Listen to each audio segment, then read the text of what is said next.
Hey everyone, this is Corine LaFont, your favorite radio host, your only radio host, and favorite girl, of course, broadcasting to you from the lovely island of Trinidad and Tobago in the Caribbean on Between the Lines. And aren't we grateful to be here? I always start my show off with gratitude, always. Because I don't have to be here, but I am. And every day I'm thankful to be above ground. And I'm so thankful that Amy is also above ground with me, or else I'll be kind of wonky, I guess. And for those of you who are maybe wondering, today is Sunday. It's the day before the official 2 days of Carnival in Trinidad and Tobago, Carnival Monday and Tuesday. And I said it that way because Carnival has been celebrated since last year, before the Christmas. But the official 2 days is tomorrow, Monday, and Tuesday. So if you happen to hear loud music, it's not from me. It's out on the road where the music trucks are passing, people are whining, or as we say whining, gyrating is the proper word, but it's whining, we say in Trinidad, getting that waist oiled up. And so that's what they are doing out there. In here, I am with Amy. I am with Amy. But don't worry, after we finish, we are jumping in our carnival outfits and we're getting out in that band, Amy. That's what we're doing. Okay. Definitely. So today, people, I have Amy Kenigsberg, and she's actually in Israel. I would love to learn a bit about Israel sometime during the show. She must drop a little hint about Israel. But before we do that, we're speaking today about communications and what's in it for me. And I hope you would have seen her little teaser leading up to today, where she spoke about what's in it for me. And we know that that is the main phrase that comes from everybody. They're looking for what's in it for me. What's in it for Amy? What's in it for Corine? What's in it for the band makers from us, and what's in it for the revelers? What's in it for me? Everybody's out there looking for what's in it for me, and especially coming from a communications perspective. So let me tell you a bit about Amy. Let me grab her little bio here. So Amy is COO. Cool. She will tell us what that is. She is COO and co-founder of K2 Global Communications, an international marketing, PR, and communications agency. Again, like I said, based in Israel. Welcome, Amy, to Between the Lines. Thank you very much. It's great to be here. Very excited. Yes, you should be. Don't forget your mask, your costume is in the back. Don't let everybody see what we're wearing. Okay, and we're going out there after the episode. Amy, it's great to have you. It's great to talk communications. What's in it for me? Why was that always the thing? Because I find to myself that came around, it's not recent, but it seemed to be a phrase that came about some time ago. What's in it for me? Some people might say, we FM, WIIFM, like a radio station. Get on the frequency, people. WIIFM. Why? Why in communications that is so relevant? Basically, what's in it for me helps you keep the perspective of your audience. Okay. Nobody cares about what you do, what your products do, what your software does, what your widget does. They want to know what's in it for them. Is it going to save them time? Is it going to save them money? Is it going to save energy? Is it going to keep things better organized? Is it going to make it easier to do your job? Is it going to make it easier to run your household? Basically, what we focus on the what's in it for me is not the selfish aspect of, give it to me now, but more, what can I do for you with my product, with my solution? And why should what I'm selling be important to you? Now, Amy, I don't like that. Let me tell you why. Because you're taking away the focus from me. I want to, I don't like it. I want to be able to, stand up with my product boldly, proudly, with pride, and talk about this is my product. Okay, it does this, and this, and I built it from since the year was one, and I put my blood, sweat, and tears into it, and it can do all of these fancy things. Who cares about what it does for you? Just buy it. Just buy it. Well, it depends on how good you make your case. So, for example, what you could be talking about is, I had this problem and it was making me crazy. And so I developed this because I know you have the same problem. Amy, did you just do a switcheroo there on me? Did you just do a switch? Yeah, because you may have this great product, but the idea had to come from somewhere. It had to be a reason that you developed it, and it was to maybe solve your own problem. So you were developing it on a what's in it for me level. And then you thought, you know what? I've solved my problem with this widget. Let me go solve everybody else's problem. Think about something as simple as spaghetti. You go to the store and you buy packaged spaghetti. Think of all the years, all those people spent all those hours making noodles. Well, and I don't somebody know said, about that. I just go in the store. exactly, because now we have packaged spaghetti. And all different color, shapes and size, totally ones, all sorts of things to suit me. Okay. But you know what I loved about what you just did? You told it in a story.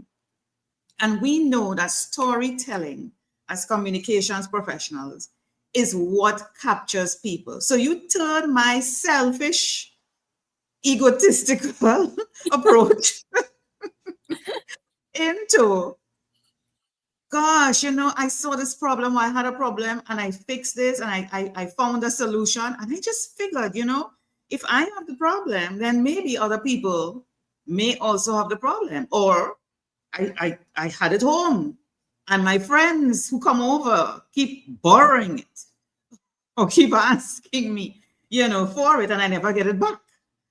And so I realized there must have been something about this, or they probably even suggested, Corine, you need to make this, and because there are people like us who need this.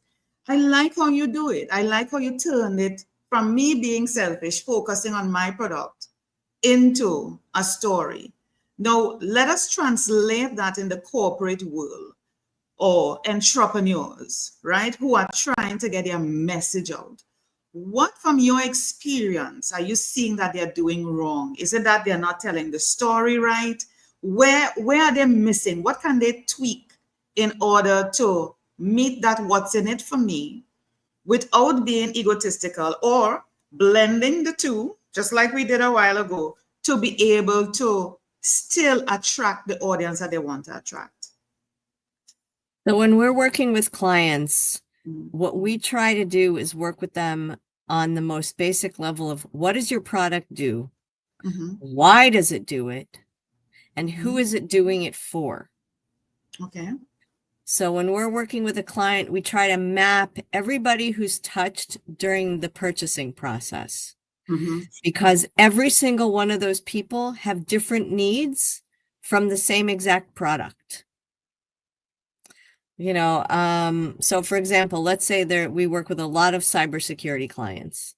So let's say there's a cybersecurity solution and it's going to make the director of compliance, make it easier for her to file reports with the government about what they're doing. At the same time, there's some poor person who's working 24/6 in the security operations center because they don't have enough people to cover the center. So this particular software, may save them enough time that they can go back to having a life. So it's the same exact product, but each person is using it differently and getting different benefits out of it. So what we try to do is map, okay, this is the basics of what the product does, but who does it do it for here? Who does it do it for here?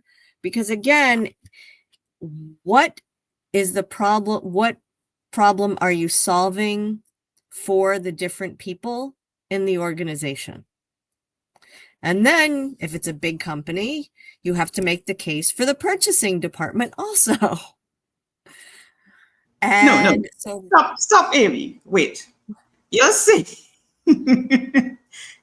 I suddenly become a legal person and I have to make a case for legal, for HR, for communications, for who and for who.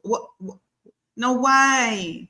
Why do we as communications professionals have to have the mind to do all of that? Because a sale isn't that easy. It's not like you're at the supermarket and you go hungry and you're going to the supermarket hungry. So you think, oh, that's yummy. That's yummy. That's yummy. And you put it in your cart. You have to understand not everyone has the same kind of hunger. And they may have different tastes in what's good. I actually happen to be a very strange person in that when I go to the supermarket and I'm hungry, I think this is good for dinner. That's good for dinner. No, Amy, you gotta love what I love. I love chocolate. I love it. Why don't you like chocolate?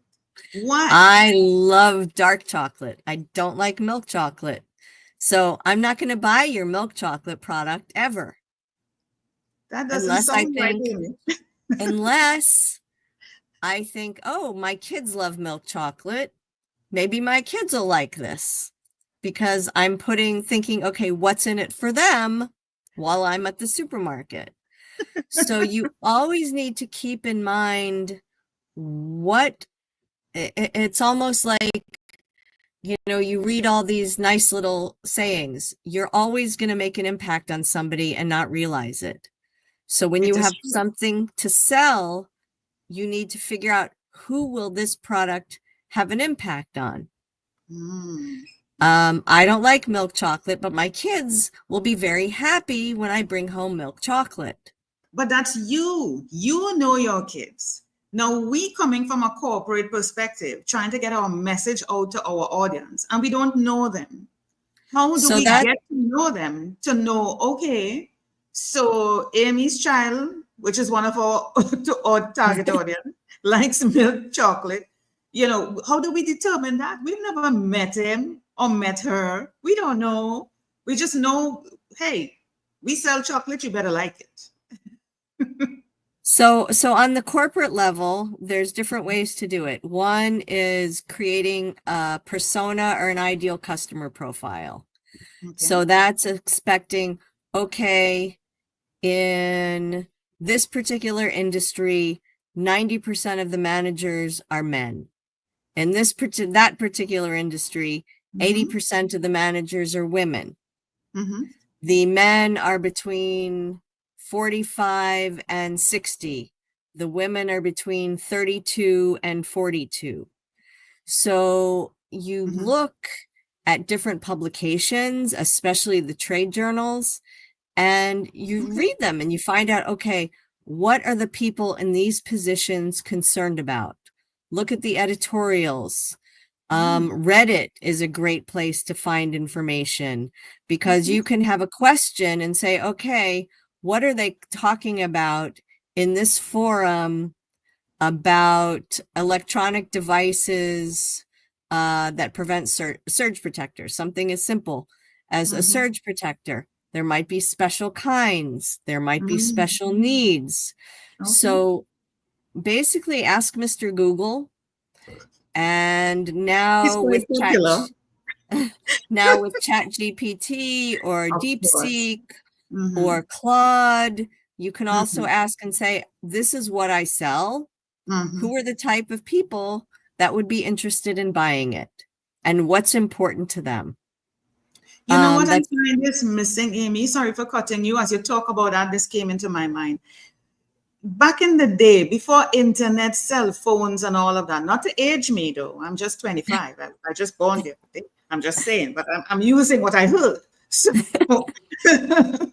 so back in the day, there was direct marketing, you know, the door to door. And I'm not telling anybody to go about doing that, even though some people still do. And there were, when I said that direct marketing, that interaction, actually sitting down, getting to know the customer, their family, their movements, what they like, their birthdays, anniversaries, who died in the family, you know, their mama, you know, you know, everything that took place because you were so integral into their lives. Now, the internet and everything, everything is like, I don't know, it has distance people as opposed to bringing them closer, getting to know, you know. And so we're relying on chat GPT, a thing, an AI, whatever it is that's doing that, to tell us about human beings. Where is the human factor? And I know what I'm saying will take time, you know, because it's a very, let's call it, archaic approach. Like I say, it's back in the day, and it's not quick and fast to keep up with the social media and the stuff. But I'm putting this out there to you, and also to the listening and watching audience and entrepreneurs listening to this. What sort of business do you really want to run? If you really want to have a relationship, because communication to me is about building relationships, how can you really address or bring back the old school, that's what they call it, the old school approaches that still work? actually, that's where trade shows and conferences come in. That's where you're going to get your target audience. Yeah. You know, if you're selling a new consumer product, you want to be at the Consumer Electronics Show in Las Vegas. Yeah. But if you're selling something very specific to a specific industry, like a software chip for sonar, you're going to want to go to the Sonar Engineers Conference. And whether you're going to apply to speak or you're just going to be an attendee, that's your target audience. There are your people. They're the people that you can talk to and say, hey, I've got this new product. And even do a precursor, like, I'm not here to sell you anything. I really just want to know what you think about, this is what my idea, this is what I've thought about. And what do you think about me taking this direction or that direction? A sort of So R&D, research and development testing. What I'm hearing you saying, Amy, is meet them where they are. Exactly. Meet them where they are, as opposed to expecting them to come and meet you, which is what we do. We sit down behind these laptops, whatever devices, and say, I'm going to put a product out, and they're going to come. They're just going to come to me. You know, we have to bring back that personal touch. Exactly. You know, that personal touch. I don't care. AI, IA, A, B, C, D could come out I just have a thing about being human. And I swear to God, I might be the last person standing. I don't know, Amy, if you will be with me, but I might be the last person standing as a human, still doing that personal touch with other humans if they're open to it. They might be on their phones while I'm trying. I don't know, but because that's what they're doing right now. But I want to come back to something, an approach that you mentioned too. You spoke about the what is the product, who is it meant for, and what can it do? How about if we turn that around, and talk about approach as opposed to saying the I first. This is mine. This is about me. I have done this. I. You talk about them because we're talking what's in it for me. So you turn that triangle or whatever shape it may be on its head and instead make it about them. And I remember Simon Sinek, I think, talking about why, getting to the why and how Apple changed around their whole marketing strategy because they focus on who is it meant for and what it can do for them, because that is where people make the decisions. It's on emotion, it's psychological, it's on feeling, it's that like factor. Because sometimes people don't need it, Amy. We don't need it. And we as women know that. We walk into the grocery, the supermarket, the shopping mall. We did not go for that. But we end up coming back with everything else. That's not on the list. And then when we ask what happened, we can't explain. We just say, no, we need it. I saw the need. What do you think about turning that over on its head and focusing, just like you said, what's in it for me or what's in it for them? Exactly. They're the me. That's what you're trying to communicate, whether you're doing it in person or via email marketing or social media.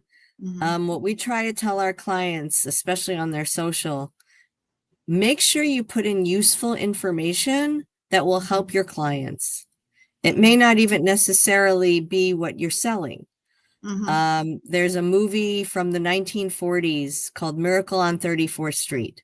Now, let me just say, I know that movie. That doesn't mean to say that I was born back then.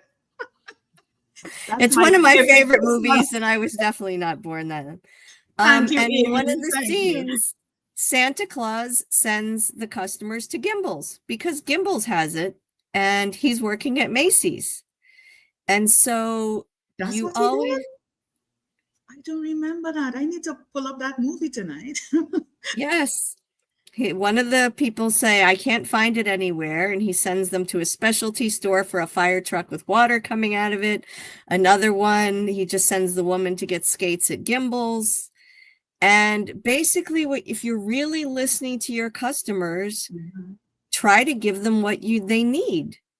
Sometimes hello, Santa was working for Macy's. He could have gotten fired. He's sending them over to the competition. Because you need to keep your customers as the focus of what you're doing. And if you can't help them, be honest.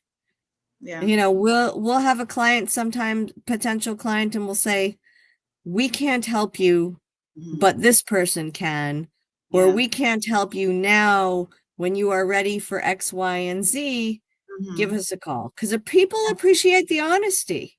Of course. Amy, you can't go wrong with that. I mean, stop lying, people. Just be upfront. And I think, and you bring up an important thing there. I think people see saying, I don't know, or I don't have this, or we don't do this as a weakness.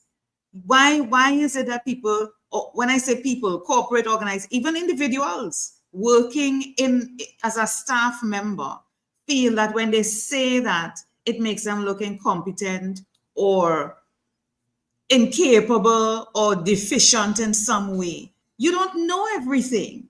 You don't, and you're not supposed to. I don't think. I didn't see that written anywhere that you're supposed to. Or else, why are we still learning? Why are we still here? Exactly. So that's really when, when you're talking to people, what do you Mhm. need? What do you want from me? What can I do to help? Yeah.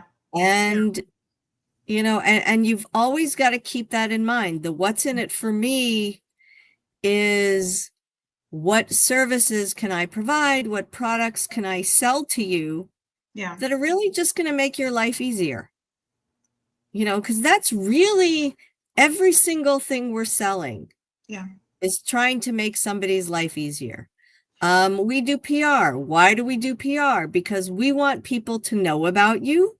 We Yeah. want people to know that you exist. We want Mhm. people to know that when they have a problem, they can call you. Yeah. Yeah. And that problem you may, as you said, you may not be able to solve, but you know somebody who can. And I appreciate, because I mean, think about it on a personal level, Amy. We have gone to people and they might not be able to supply or provide what we need, but they refer us to somebody who can. And you remember that. You remember that kindness of that person, even though they didn't directly benefit from it, but you were able to refer. And they got good service. I say we got good service from the other person that you refer.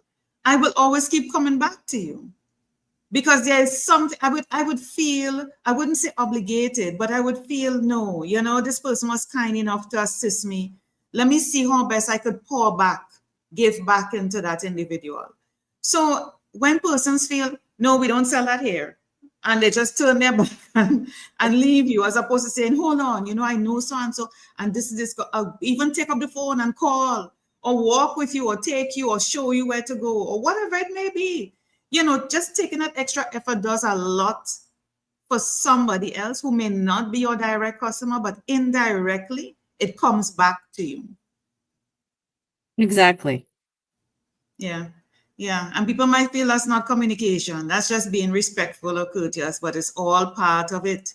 It's all part of it. And you mentioned public relations. Public relations. It's building the relationships, whether you benefit. I find people always saying, I need to benefit all the time. It has to be for me. Give it to me. Give it to me. No, you must be able to pay it forward and help somebody else so that it comes back to you. And it may not come back, Amy. I'm sure you have experiences from the person you directly help. It may come back from somebody else, that you never even knew before, tenfold, a Exactly. hundredfold, tenfold, a hundredfold. That's how the universe works. Amy, tell us how we could get in contact with you. Wait a minute. Before you do that, I need to hear about Israel. Tell me something about Israel. Why are you in Israel, Amy? Because I fell in love with a guy who was living here. Okay, that sums it up. Thank you so much for that lengthy explanation. That's why I'm here. Okay, I've been okay. here for about 22 years, That's almost my age. and my Hebrew is still not so great because I work in English. We work with Australia in the morning, Silicon Valley at night, and all points in between, promoting tech companies, whether they're Israeli or American or Canadian. We even had some clients in Belgium for a little while. Israel is a beautiful country. The people are wonderful. Yes. The food is good. The Mediterranean diet is very healthy. Sounding good. Um, Sounding good. Mm-hmm. you can go to the desert and the mountains and the snow in the same day because it's only about 8 to 10 hours to drive from one end to the other. Are you serious? Wow. Uh, Okay, just say I land in Israel right this minute. What would be the one exciting thing I need to do as I land? Drop my suitcases. What would be the first exciting thing? well, there are two places that I always recommend. Mm-hmm. One is a village called Beit Guvrin, and it's Mm-hmm. through archaeological seminars called Dig for a Day. Mm-hmm. And they know exactly what period it's from, 200 years before Jesus. And it was a village that it was basically convert, die, or leave. And so a lot of people left, and they know exactly the time period is. So for 3 hours, you get to dig. I found a perfect cup the first time I did this program, And I went to show the tour guide and they said, oh yeah, we found 2,000 of those a couple months ago. We found the factory where they made them. But took my cousins and they found a jug that had been imported from Egypt. And they said it would end up in a museum one day. Wow. This takes me back to watching The Mummy. You know, where they have the little brush and they're finding. Yeah. I'm afraid. Well, you don't have to do the brush because they know exactly the time period. They give you a shovel and a little axe. Whoa. And a bucket. You see The Mummy? Did you see The Mummy? I don't want to raise anything from back in the day and have to and have to try and set it back. So make sure that when I come there. Yes, there are no people under there. They left. Thanks. It's basically you're digging in someone's basement. Oh, okay. So all the Next stuff thing you you would know- store in your basement, it just happens to be from 2,200 years ago. Okay, so that's one. And you said there's another place. Yes, I think it's called the Eretz Yisrael Museum in Tel Aviv. And it's basically a department store of museums. They have mosaics from the 1st century. They have coins from Cleopatra, from earlier than that, later than that. They have a stamp museum. They have a museum of man and his crafts. They have a planetarium. They have a sculpture garden. They have a Philistine temple from about 10,000, I think it's about 8 to 10,000 years ago. I don't want to meet Goliath. I don't want to meet Goliath. No, I would have to deal with him again. And they have all of this in one location. Basically, all of this is within one museum. So if you don't like the planetarium, go look at the mosaics. You don't like mosaics, go look at the sundial garden. You don't like sundials. I like that already. I like it already. I like that already. I would be switching. You can see so much in I think it took me 5 hours, and you basically got all of it in one place. I love that. I love that. How do I dress for the occasion? Comfortable shoes. Yes, for 5 hours, a lot of walking. Comfortable shoes, and based on what the weather is, wear sunscreen or a coat. Do I have to carry my shovel and bucket and axe? That museum doesn't want you digging. It's the other place they want you to dig. I noticed I was prepared to carry.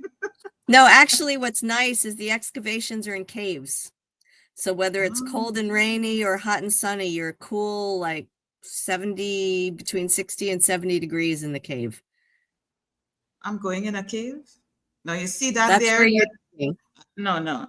Let me think about that, Amy. Let me rethink that. Based on when you're digging, the caves are like 10 or 15 feet high. It's like going down into a room.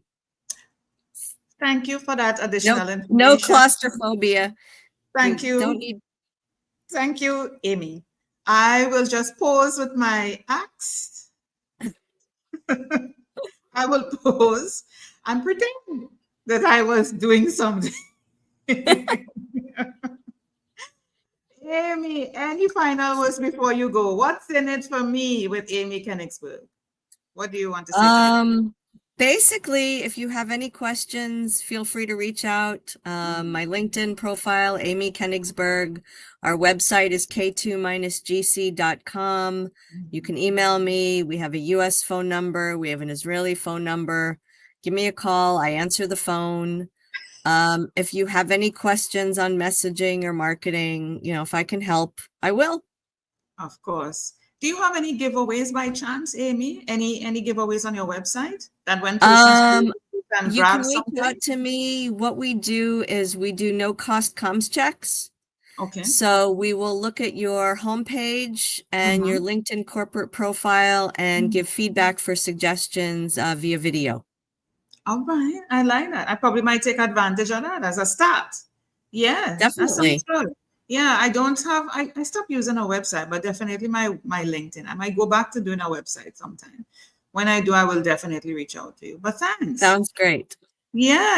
I'm gonna get my axe and you know, or probably Well, when let I me get know there. when to expect you, and I'll drive Yes, you please. down because I love doing Dig for a Day. It's really fun. Dig for a day. All right, Yes. Amy. Good for But you you. just have I'll to wear post. clothes that can get dirty. You were literally in dirt. Okay, additional information, people. Yes. Thanks. Amy, thank you so much for being a wonderful guest on Between the Lines, sharing your tips on what's in it for me, understanding for people to understand you need to build back and that relationship with your audience. Go where they are, meet them where they are, and don't Exactly. force yourself on people and think that they must come to you. I guess you could do a blend of the approaches, but as much as possible, let's not lose that connection with our audience in order to be able to provide what they need. Thank you so much, Exactly. Amy, for being on Thank you so Between the much Lines. for having me. It was really fun. I enjoyed our conversation a lot. You're welcome.